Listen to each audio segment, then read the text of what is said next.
So everything today that we have been solving, it has been about 360 degrees. So there will be question types where they actually ask to rotate just 180 degree, but we want to see what is the difference. So let's say it's this particular graph here, 1 over x squared, but only for x more than 0. When they describe the volume, they have to describe that you will be rotating the shaded region 360 degree because it's only on one side of the y-axis. That rotation will produce this shape here. Let me just draw in the 3D looking diagram. Okay, it's going to look something like that. Okay, on the rotation, you still get a 3D solid as per expected because you're rotating 360 degrees.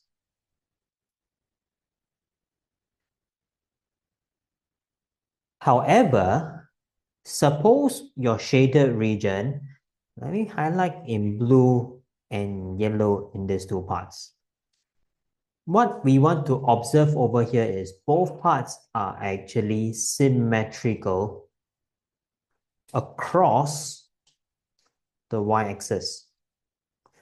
And it happens that the shaded region they describe has two portions, which are exactly the same symmetrical.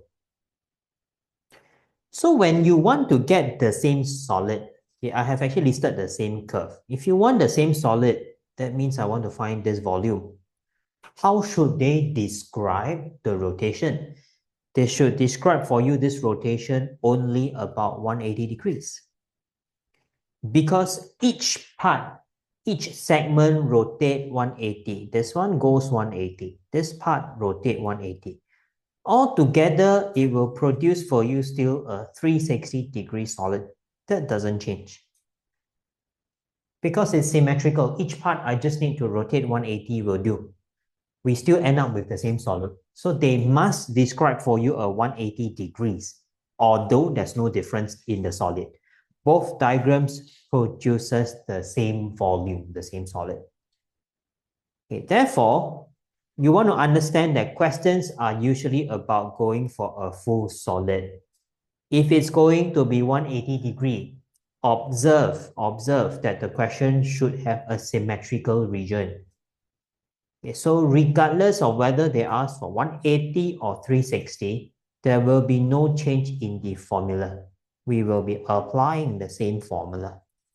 Do not go and half it. You see 180 degrees, you thought it's half the solid. Usually not true. It will still be a full solid.